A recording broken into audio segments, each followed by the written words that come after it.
Primeira carta do apóstolo Paulo a Timóteo, capítulo 6. 1 Timóteo, capítulo 6. E aqui damos continuidade à nossa bendita tarefa de meditação nas Escrituras, expondo aqui publicamente esta belíssima carta. 1 Timóteo, capítulo 6.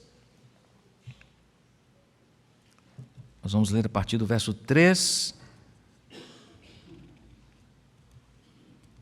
até o verso 8.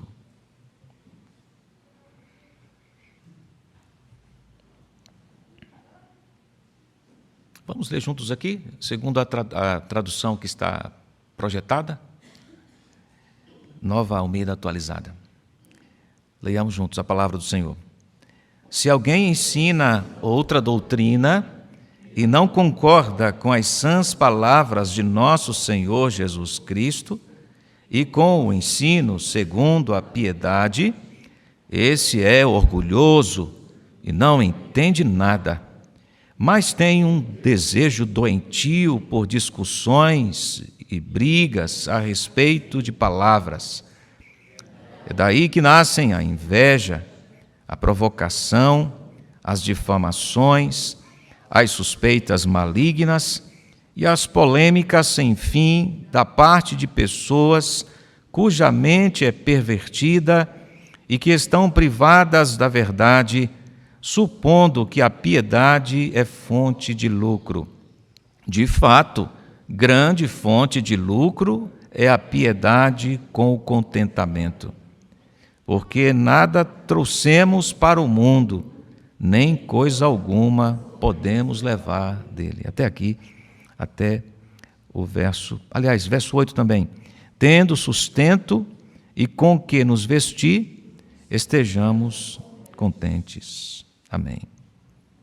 O puritano Henry Smith, pregando para a sua congregação, disse o seguinte: nós sempre deveríamos colocar a palavra de Deus diante de nós como um guia e acreditar que nada além do que ela ensina, amar nada além do que ela preserva, ou prescreve, melhor dizendo, e odiar nada além do que ela proíbe e fazer nada além do que ela ordena.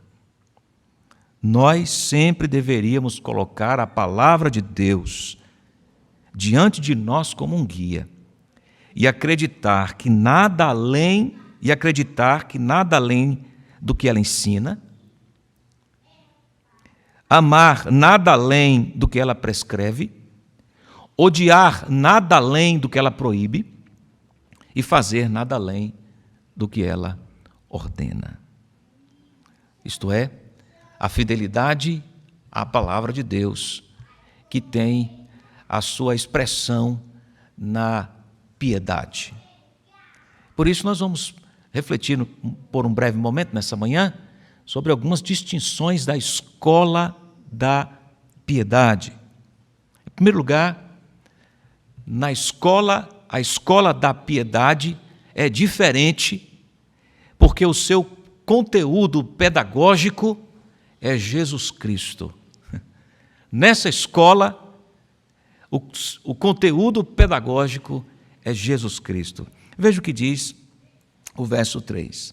Se alguém ensina outra doutrina e não concorda com as sãs palavras de nosso Senhor Jesus Cristo, com o ensino segundo a piedade, esse é orgulhoso, não entende nada, mas tem um desejo doentio por discussões e brigas a respeito de palavras. O apóstolo Paulo faz uso aqui de uma expressão da saúde, do campo da saúde, pelo menos 2 vezes ele menciona essa expressão própria do campo da saúde. A primeira expressão está aí no verso 3, ele chama de sãs palavras. Alguém saudável, esse é um termo próprio da saúde, né? Saudável. E depois, o contrário, verso 4, a expressão doentio, que é o contrário de saúde. Para saudável, são se aponta para a doutrina segundo o Senhor Jesus. Para o que é doentio, se aponta para a doutrina diferente daquilo que ensinou o Senhor Jesus.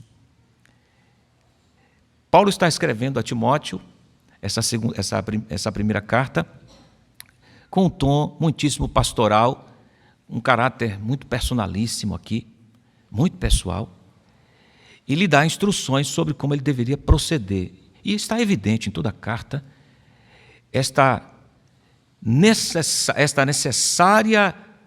necessário cuidado de permanência na doutrina do Senhor Jesus.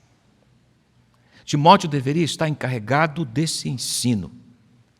Ele deveria não só ensinar para si, mas deveria ensinar para a igreja. Por sinal, era pastor de uma igreja que enfrentava muitas dificuldades, a igreja de Éfeso. Para que a igreja se tornasse saudável, ou permanecesse saudável, protegida, a igreja deveria estar na escola da piedade. O que é piedade? Senão a aplicação da verdade, a vivência da verdade. Isso é piedade, viver a verdade. Piedade é o caminho da semelhança do Senhor Jesus. Todo crente é chamado à piedade. Todo crente deve ser piedoso, isto é chamado para viver aplicando a verdade. E a verdade aqui tem a ver com Jesus Cristo. Paulo então chega para Timóteo e diz assim: se alguém ensina outra coisa, e essa palavra aqui, outra doutrina, transmite a figura de algo de natureza distinta, totalmente diferente. Não só a forma é diferente, como a natureza, a organicidade, a constituição disso que ensina é diferente. E Paulo está alertando Timóteo e, naturalmente, a igreja em Éfeso, para que discernisse quem estava matriculado na escola da piedade e quem não estava. E aqui nessa sessão, ele faz isto. Uma espécie de ajuda para a identificação de quem é aluno da escola da piedade e quem não é. O cuidado era demandado de Timóteo. A vigilância. Timóteo não poderia baixar a guarda para aqueles que não estavam matriculados na escola da piedade e transmitiam ou usurpavam ou desejavam agir como quem estivesse matriculado, quem estava matriculado na escola da piedade. Era gente que ensinava outra coisa que não tinha nada a ver com o Senhor Jesus, porque era de natureza diferente, mas estava dentro da igreja, ou pelo menos estava cercando a igreja. E muitos adentraram a igreja. Eles são chamados de falsos mestres. Timóteo não poderia baixar a guarda para os falsos mestres, pois eles não estavam matriculados na escola da piedade. Eles estavam assediando a igreja. Esse C do verso 3, se alguém ensina outra doutrina, está em conformidade com o que ele disse no capítulo 1. Esse se aqui não é uma hipótese. Essa partícula não é usada aqui para dizer assim, olha, não está acontecendo isto, mas se, não. Esse se aqui é uma colocação retórica, uma afirmação, o uso retórico para asseverar que porque estava acontecendo isto, Timóteo deveria estar alerta. Como é que o senhor pode dizer isso, pastor? Quais são as provas que o senhor tem que isso estava acontecendo na igreja em Éfeso? Vamos para o capítulo 1? Vamos para o capítulo 1. Paulo já nos disse que isso estava acontecendo lá. Versículo 3. Quando eu estava de viagem, rumo à Macedônia, pedi a você que ainda permanecesse em Éfeso para admoestar certas pessoas, a fim de que não ensinem outra doutrina. Paulo disse a Timóteo, você vai abordar, eu estou sabendo que tem gente na igreja ensinando outra doutrina. Esse outra aqui é de natureza distinta. Procure essas pessoas e as admoeste. Versículo 4. Nem se ocupem com fábulas e genealogias sem fim. Essas coisas mais promovem discussões do que o serviço de Deus na fé. Então Paulo está dizendo, tem gente aí que está promovendo discussões frívolas, sem sentido algum, causando confusão, impedindo a igreja de avançar naquilo que é importante. Conversações sem sentido algum, genealogias, fábulas, contos, invenções humanas. E a igreja vai perdendo o sentido da sua tarefa, porque está envolvida em vãs discussões. Tem gente fazendo isso, Timóteo, aí, em Éfeso. Eu vou te mandar para lá. Aliás, eu te mandei para lá para que você corrija isto. Então havia esse tipo de falso aluno na igreja de Éfeso. Pelo menos ali, participando, ou no meio. No meio. Então esse C, lá do capítulo 3, é a afirmação, ou a lembrança de que esse era um problema real na igreja em Éfeso. Paulo estava realmente certo sobre o perigo da presença de falsos alunos da escola da piedade, falsos mestres na igreja em Éfeso. Estavam fundamentados em outra coisa, não era Cristo. Outra doutrina, não era Cristo. E como é que a igreja estaria vacinada contra esse falso ensino, contra esses falsos alunos da piedade, da escola da piedade? Eram sorrateiros, eram perigosos. Como é que a igreja combateria esse tipo de gente? E aí a igreja conseguiria suportar essa dificuldade se a igreja estivesse matriculada na escola da piedade. Quem está na escola da piedade, matriculado como aluno na escola da piedade, é vacinado contra o falso ensino, contra a mentira, a falsa doutrina. E na escola da piedade, o conteúdo pedagógico é um só. Diz respeito a uma pessoa só. Jesus Cristo. Isso é tão cirúrgico aqui na apresentação inspirada do apóstolo Paulo, que ele chega a dizer, quem está em outra coisa senão Cristo é falso. Veja como é incisivo, como o ensino é absoluto, é definido. Não tem assim uma espécie de dúvida, subjetividade. Olha, vamos imaginar aqui isso e aquilo, aquele cenário, quer dizer, cada um pode optar, decidir conforme o seu querer. Não. É decisivamente apresentado. O conteúdo da escola da piedade, da verdade, é um só. É Cristo Jesus. E quem ensina outra coisa é falso. Por que é assim, irmãos? Isso parece meio... asseverar uma coisa dessa não seria uma espécie de ser intolerante?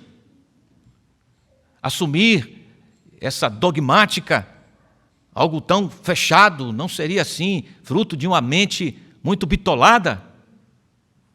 Não, para as Escrituras não. E nós queremos lembrar, nós estamos comprometidos com as Escrituras. Nós não estamos comprometidos com o que defende a cultura do tempo X, Y, da sociedade de tal lugar, oriental, ocidental. O nosso compromisso é com as Escrituras. O púlpito é usado nessa igreja para anunciar as Escrituras. É Cristo o centro das Escrituras. Se isso for perdido, a gente perdeu o entendimento da natureza da igreja. Nós vivemos nesse mundo e assumimos os nossos posicionamentos e princípios éticos, de verdade, na verdade, porque estamos fundamentados nas Escrituras. E fazemos isto sem medo algum, sem nenhum receio. Porque nós entendemos, nós cremos, nós assumimos que a Escritura é o manual de vida para nós. Nós não precisamos temer. O nosso compromisso é com as Escrituras. E a centralidade das Escrituras é Cristo. Quem tem Cristo e sua obra como seu conteúdo pedagógico tem a verdade. A verdade está em Cristo. Cristo é a verdade. Ele se identificou assim, como absoluta verdade. Quem se lembra do que diz João 14,6? Disse Jesus: eu sou o caminho, uma verdade dentre tantas. Foi assim? A verdade, isso é absoluto, é definido. A verdade e a vida. E para ainda intensificar a definição da sua identificação, ele diz assim: ninguém, absolutamente ninguém, vem ao Pai senão por mim. Onde isso não é dogmático ou absoluto? Não tem como não ser. O que parece faltar a muita gente é honestidade. É honestidade interpretativa. O Senhor Jesus é a verdade. Ele se identificou como a absoluta verdade. E é assim mesmo por ele ser quem é. Se ele dissesse outra coisa, ele seria mentiroso. Ele disse o que ele é, simples assim. Ele é o eterno Filho de Deus, quem estava com o Pai por toda a eternidade, que não foi criado por ninguém, mas existe desde sempre, e que no tempo se fez carne para nos revelar o Pai, para nos livrar da condenação, para trazer-nos a verdade, fazendo-se semelhantes a Ele. Esse ensino foi anunciado pelos apóstolos, foi anunciado pela Igreja do Senhor Jesus. Essa é a doutrina de Cristo dos apóstolos.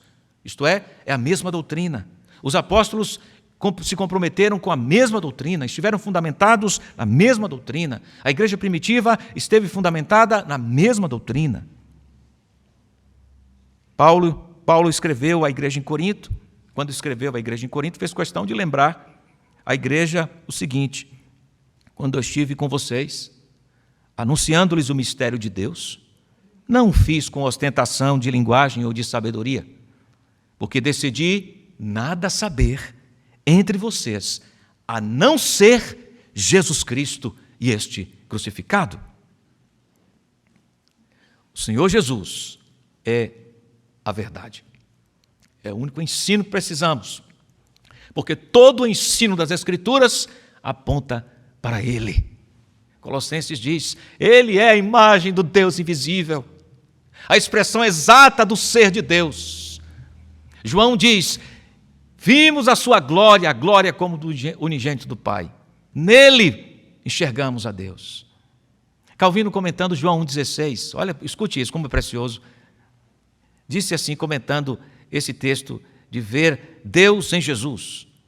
Calvino escreveu assim: porque todos nós temos recebido da sua plenitude graça sobre graça, é o texto bíblico de João 1,16.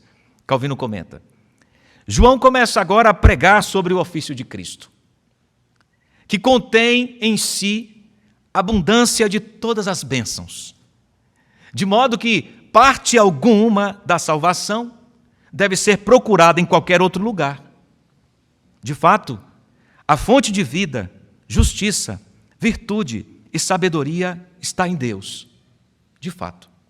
Mas, para nós, se trata de uma fonte secreta e inacessível. Deus Pai, fonte secreta e inacessível.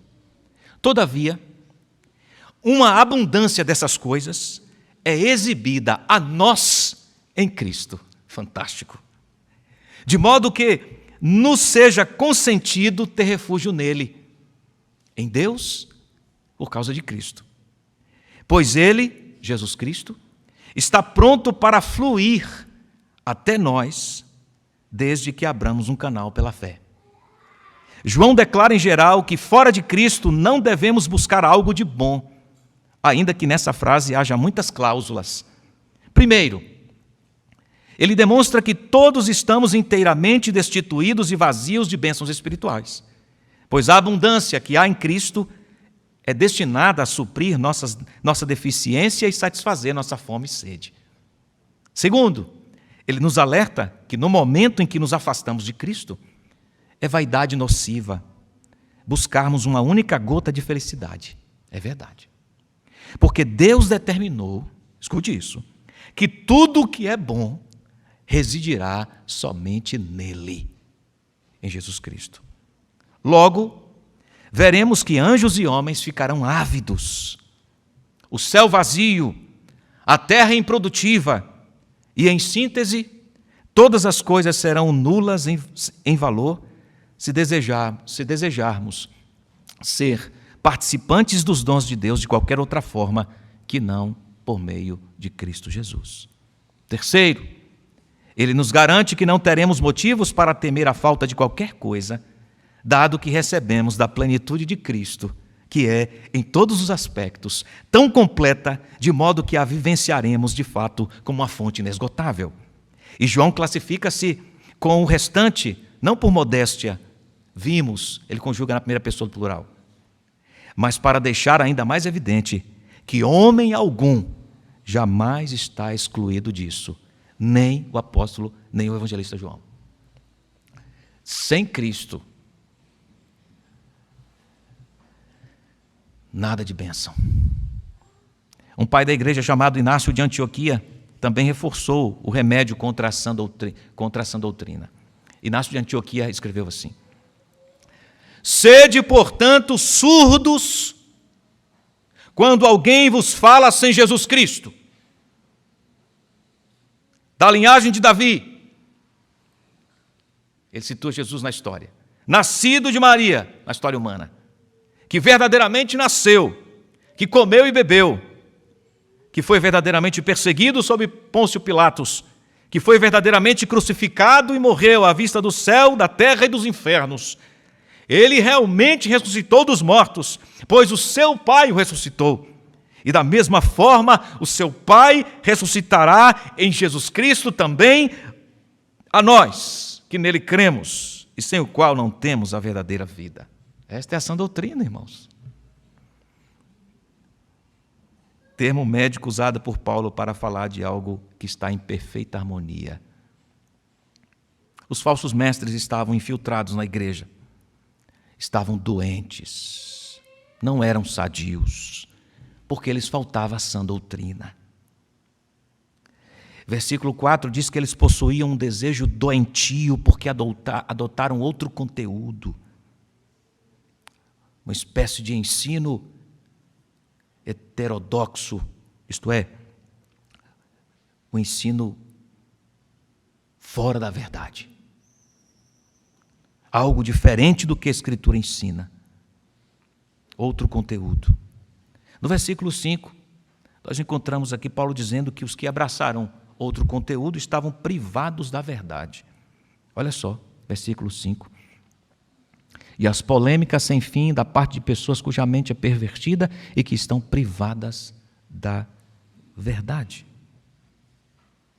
Eles estavam na igreja, não estavam? Estavam. Estavam na igreja. Eles não ouviam a verdade na igreja? E como é que Paulo fala que eles estavam privados da verdade? Eles não tinham contato com a verdade? Apesar desse contato com a verdade, apesar de estarem ali pela igreja, porque se distanciaram de Cristo, se privaram da verdade, eles foram para longe dela. Foi uma ação deliberada, eles quiseram fazer isso. Se distanciaram com consciência da verdade. Fizeram assim porque preferiram outro ensino, que não o ensino de Cristo Jesus. Ah, meus queridos irmãos, santos irmãos queridos, se queremos nos manter sadios na fé, livres do veneno da heresia, do falso ensino, do desvio da verdade, precisamos ter Cristo como nosso conteúdo pedagógico único. Precisamos ter Cristo como nossa suficiência. Cristo é o conteúdo da nossa vida. É nele que aprendemos, é nele que ensinamos os outros. Ele é o firme fundamento. O Evangelho não pode ser adulterado, misturado com outras substâncias. Ou cremos na suficiência do Evangelho, ou seremos contaminados pela mentira e nos afastaremos da verdade, sendo privados dela. Precisamos amar a doutrina, amados. Precisamos conhecê-la. E é esta doutrina que precisamos transmitir. E como e quando fazemos isto? É a segunda distinção da escola da piedade.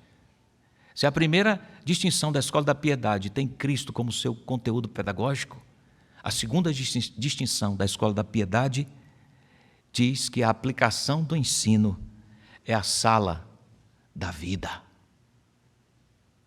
A aplicação do ensino é a sala da vida. Os falsos mestres se enchiam de orgulho, diz o texto, revelando que não tinham parte com Cristo Jesus. Daí a expressão, não entendem nada.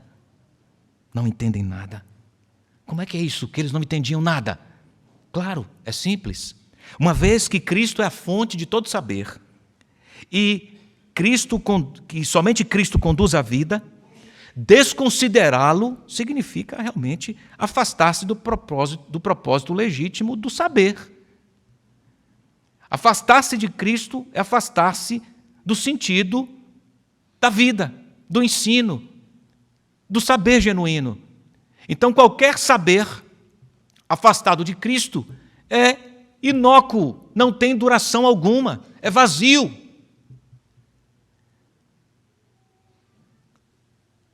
No final das contas, ensino sem Cristo resulta em nada. O escritor aos Hebreus diz que tudo passa. Você inclui aqui todo conhecimento, tá? Todo conhecimento humano passa. Quando era criança, havia o conhecimento popular de que você não podia comer mamão com leite. E outras cositas más. Você não podia, como é que era a outra? Comer ovo com alguma coisa. Tudo bem, aí depois, no passar do tempo, eu entendi que não podia misturar ovo com mamão, porque o efeito depois seria catastrófico, né? Mas quantas coisas na própria medicina se dizia no passado que não se podia fazer, e hoje diz, não é assim. Todo conhecimento passa. Tudo passa. Os céus e a terra passarão, mas as minhas palavras permanecem para sempre. Os falsos mestres fracassaram na escola da piedade porque subestimaram o conteúdo e, em decorrência disso, a aplicação do conhecimento ficou prejudicada. O que eles achavam que sabiam era só para gastar ali nas discussões vazias, nas polêmicas, nos debates sem sentido algum. Alguém levantava um tema sobre as estrelas, por exemplo, e eles iam discutir sobre aquilo. E a discussão tomava uma espécie de inflamação, de um contexto tão inflamado, que desembocava no desrespeito, da ofensa, da humilhação do outro. Esse era o tipo de discussão deles. Na igreja, como isso? Observe o texto. Versículo 4. Esse é orgulhoso, não entende nada, mas tem um desejo doentio por discussões e brigas a respeito de palavras. É daí que nascem a inveja, a provocação, as difamações, as suspeitas malignas, as polêmicas sem fim de parte de pessoas cuja mente é pervertida e que estão privadas da verdade, supondo que a piedade é fonte de lucro. Gastavam tempo com discussões que para nada aproveitavam. Quando o evangelho, o conteúdo da vida, o Evangelho do Senhor Jesus, é para ser ensinado em todos os lugares. A sala da discussão, do ensino, é a vida. Mas eles, em um lugar, com um grupo, achavam que podiam ali aventar seus supostos conhecimentos, quem sabe para destacar quem sabia mais. Tolos. E quem sabe alguns da igreja estavam impressionados com o conhecimento deles. Quem sabe cedendo. Nossa, mas essa construção filosófica eu nunca tinha imaginado, eu acho que isso é bonito. Quem sabe alguns da igreja estavam se enveredando por isso. Mas o conteúdo, as discussões não redundavam na vida prática, na vida como ela é. Nada. Tomados pela inveja, tinham como modo de operação a provocação, difamações, suspeitas malignas, polêmicas sem fim. A estrutura de pensamento deles estava infestada pelo espírito do maligno, pelo espírito da mentira. A expressão aqui, mente pervertida, privadas da verdade, supondo que a fonte de lucro era a piedade. Como é que é isso? Essa era uma característica rudimentar dos falsos mestres. Eles queriam ganhar dinheiro, mana e tutu, esboçando ser piedosos. Eles queriam extorquir dinheiro do povo, dando uma imagem de piedade. Por isso Paulo diz, supondo eles que a piedade é fonte de lucro, porque esse era um traço característico dos falsos mestres. Há um tempo atrás, havia um comercial por aí, o senhor Arnaldo deve ter ouvido muito esse, deixa eu ver o que mais esse comercial. Parece que só o senhor Arnaldo por aqui. Ah, sim, nós temos ali também, não sei citar nomes, Denorex, parece, mas não é. Denorex era para quê mesmo? Era um shampoo para queda capilar? Para calvície? Era? Não tem ninguém da minha época não aqui? Vocês estão fazendo simulação. Era Denorex. Era para quê? O Hélio apareceu, dizendo ali, mostrando a sua cabeleira. Tá certo. Era shampoo. Shampoo para caspa. Esquece o Arnaldo, esquece o Hélio. Não é? Parece, mas não é. Não é isso pegou, né? A turma mais recente aí não conhece essas vinhetas aí, não é? De propaganda. Mas ficou famoso por isso. Essa chamada parece, mas não é. Eram assim os falsos mestres. Não é que eles combatiam a caspa, não. É que eles pareciam, mas não eram.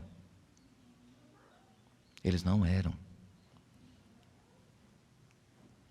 Exploravam a crença das pessoas, extorquindo-as. Paulo já tinha avisado a respeito dessa gente. Quando ele partiu de Éfeso, vocês se lembram? Lá em Atos capítulo 20, ele chamou os presbíteros longe de Éfeso, fora da cidade, para uma conversa de despedida. Vamos lá para Atos 20. Atos 20. Ele sabia aqui que estava indo para Roma, que iria para Roma e que talvez lá de lá não ia sair mais vivo, né? Então ele se reúne com os seus discípulos, com os seus presbíteros da igreja, e foi para esta igreja que Timóteo foi enviado, vocês sabem disso. Atos capítulo 20. E na despedida ele relembra o seu trabalho junto à igreja em Éfeso. São palavras muito tomadas de ternura, de afeição aqui. Afinal de contas, isso é muito próprio do contexto de despedida, não é? As afeições, as emoções, as lembranças em contextos de despedida tendem a assumir um caráter assim, muito sensível mesmo, muito próximo. E não é diferente aqui, capítulo 20. Versículo 25, ele diz assim, e agora eu sei que todos vocês, em cujo meio passei pregando o reino, não mais verão o meu rosto. Estou indo embora, vocês nunca mais vão me ver aqui nesse mundo. Portanto, no dia de hoje, testifico diante de vocês que estou limpo do sangue de todos. Porque jamais deixei de lhes anunciar todo o plano de Deus. Cuidem de vocês mesmos e de todo o rebanho, no qual o Espírito Santo os colocou como bispos, para pastorearem a igreja de Deus, a qual ele comprou com o seu próprio sangue. Está falando de quem aqui? Como é que Deus comprou a sua igreja pelo seu próprio sangue? É do seu Filho Jesus que ele está falando. Eu sei que depois da minha partida aparecerão no meio de vocês lobos vorazes que não pouparão o rebanho, e que até mesmo entre vocês se levantarão homens falando coisas pervertidas para arrastar os discípulos atrás de si. Portanto, vigiem, lembrando que durante 3 anos, noite e dia, não cessei de admoestar com lágrimas cada um de vocês. Agora, pois, eu os entrego aos cuidados de Deus e à palavra da sua graça, que tem poder para edificá-los e dar herança entre todos os que são santificados. De ninguém cobicei prata, nem ouro, nem roupa. O que pretendiam os falsos mestres? Extorquir o povo, roubar dinheiro das pessoas. Paulo diz, eu não fui assim. Vocês mesmos sabem que estas minhas mãos serviram para o que era necessário a mim e aos que estavam comigo. Em tudo tenho mostrado a vocês que, trabalhando assim, é preciso socorrer os necessitados e lembrar das palavras do próprio Senhor Jesus. Mais bem-aventurado é dar do que receber. Tendo dito isso, ajoelhando-se, Paulo orou com todos eles. Então houve grande pranto entre todos e, abraçando Paulo, o beijavam, entristecidos especialmente pela palavra que ele tinha dito, que não mais veriam seu rosto, e eles o acompanharam até o navio. Para quem está matriculado na Escola da Piedade, o ensino não está circunscrito a um espaço físico. No caso dos falsos mestres, o falso ensino estava circunscrito a um espaço. Para quem está matriculado na Escola da Piedade, o ensino, o conteúdo definido, é aplicável em todo tempo e em todo lugar. Você está na sua escola, você está ensinando sobre Cristo.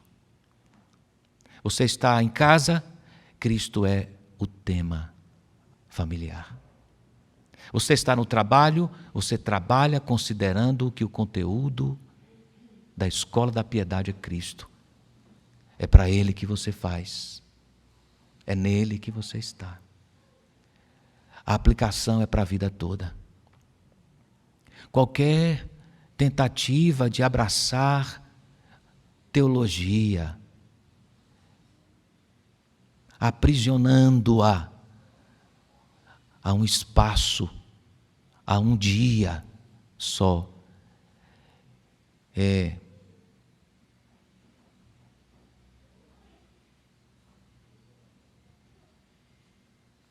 distanciamento da verdade.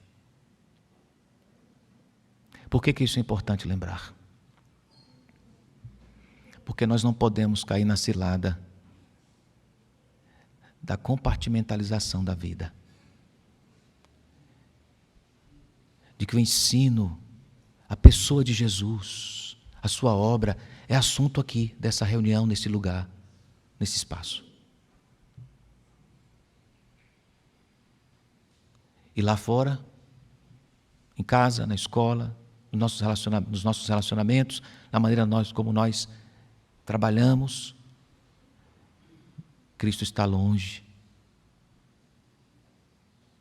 Não oramos, não lemos a Escritura na semana, não meditamos na Escritura, não pregamos para o nosso coração, não pregamos para os outros, porque Cristo é assunto de domingo na Igreja Betel.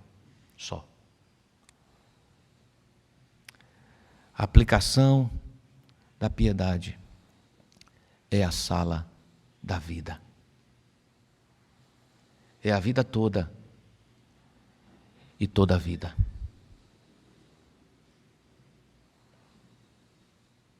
O conceito de ensino nas Escrituras tem esse horizonte amplo. É mais do que uma simples instrução formal. Aqui nós temos uma instrução formal, tem seu lugar e é importante. mas porque o ensino, a piedade é aplicada por toda a vida, o ensino assume horizontes muito mais amplos e espaçosos do que esse lugar e esse tempo. É a ideia de Provérbios 22, 6. Ensina a criança no caminho. No caminho é em todo lugar por onde você andar, com ela, ensine. Ensine a criança no caminho que deve andar. E ainda quando for velho, não se desviará dele. O ensino pelo caminho envolve o ser inteiro, em todo o tempo. Fala de compromisso. Essa forma pedagógica de ensinar está clara no estilo educacional dos hebreus do Antigo Testamento. Ouvindo as ordens do Senhor, olha, você vai falar assentado, ao levantar, encuque. É o tempo inteiro, é a vida toda. Excede o espaço físico, transforma tanto quem ensina quanto quem é ensinado. É por isso que a piedade sempre tem como companhia o contentamento. O que é contentamento? O apóstolo Paulo fala dele como como alguém que aprendeu na escola da piedade. Por exemplo, ele diz lá em Filipenses: aprendi a viver contente em toda e qualquer situação. Ele aprendeu na escola do contentamento. Contentamento é Cristo. Tudo posso naquele que me fortalece. Ele estava satisfeito.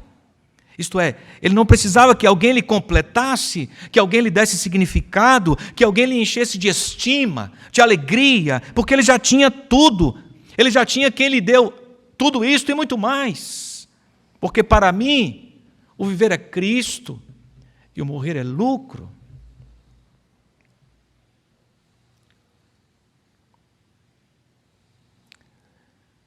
Nós enfrentamos tempos difíceis com este problema envolvendo a saúde nos últimos anos. Centenas de milhares de pessoas morreram. Muitas discussões foram levantadas.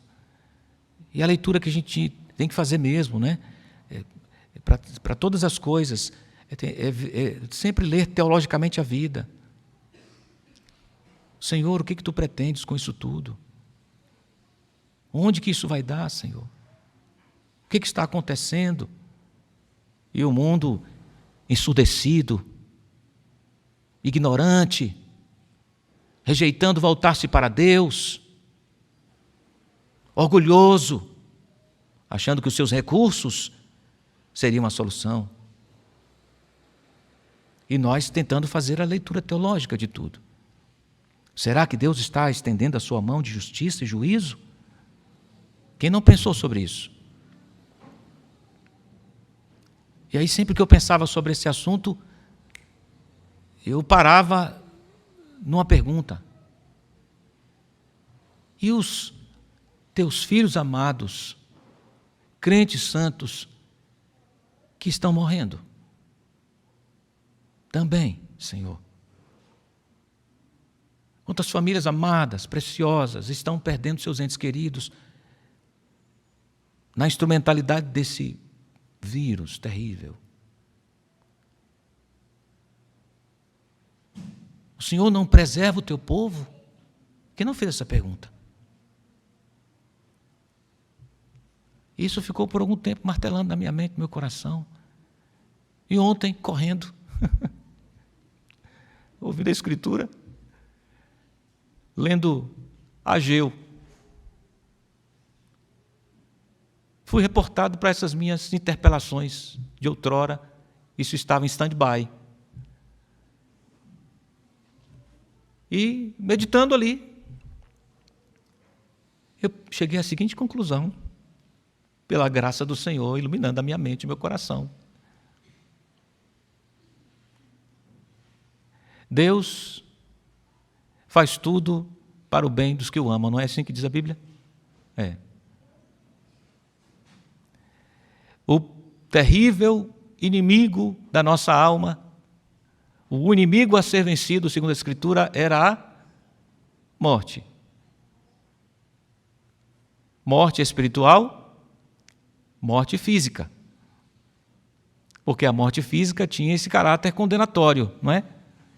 A alma que pecar, essa morrerá.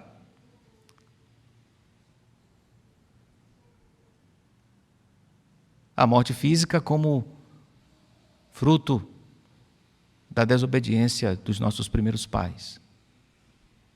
O crente foi liberto da morte quando Cristo morreu e ressuscitou, não é? Sim, Senhor, é isso mesmo. Se o crente foi liberto da morte quando Cristo ressuscitou, e a morte nesse sentido de caráter condenatório, não mais aterroriza o crente, não é? É. O que é a morte para o crente? E eu fazendo essas perguntas para o meu coração, é promoção? É entrada para os portais eternos? Então, os crentes que o Senhor levou na pandemia, o Senhor promoveu.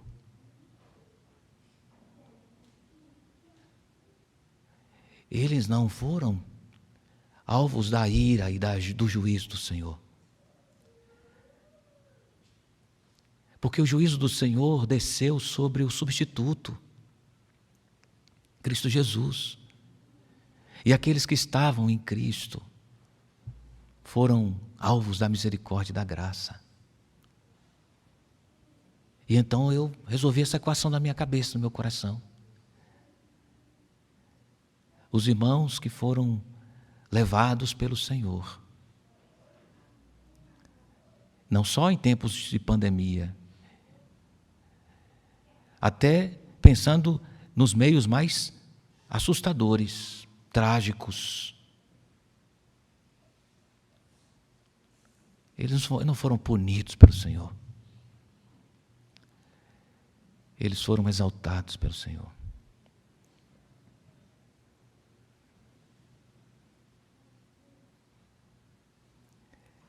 Para mim, o viver é Cristo e o morrer é lucro. Tudo posso naquele que me fortalece. Em nada considero a minha vida preciosa para mim mesmo, contanto que eu cumpra a carreira que recebi, o ministério que recebi do meu Senhor, disse Paulo, lá em Atos 20. Cristo é tudo o que precisamos, irmãos. Isso é viver na piedade. E a piedade anda de mãos dadas com o contentamento. É alguém que está satisfeito em Cristo Jesus. Não precisa de uma promoção no serviço. Não precisa de um afago de alguém. Não precisa nada disso. Ele tem tudo o que precisa. Pedro diz lá na sua primeira carta, não é? Todas as coisas que nos conduzem à vida e à piedade já nos foram doadas em Cristo Jesus. Como é maravilhoso quando se vive assim. Quando não somos mais reféns das circunstâncias, quando não somos mais escravizados pela opinião das pessoas, quando não precisamos mais nos medir com ninguém, quando o enfermo não precisa da cura para estar satisfeito, quando a mãe não precisa da gratidão dos filhos para estar satisfeita. Dito de outro modo, o contentamento é resultado da verdadeira piedade.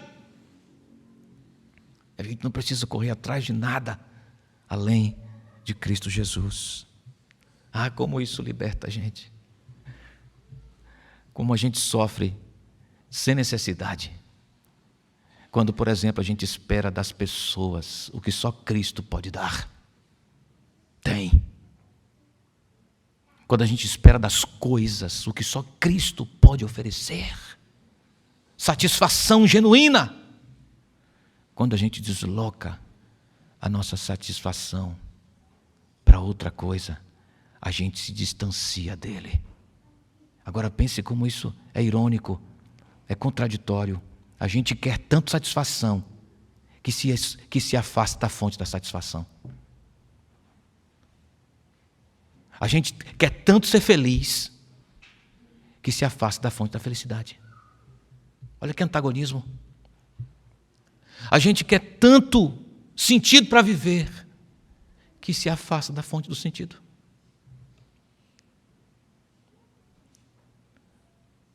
O sentido, a razão, a escola que permanece é a escola da piedade, que tem Cristo como seu conteúdo pedagógico, que tem a sala da vida como a sua aplicação. Que o Senhor Deus nos abençoe, nos ajude, para que a nossa paixão inflamada seja pelo Senhor mesmo, hoje e sempre.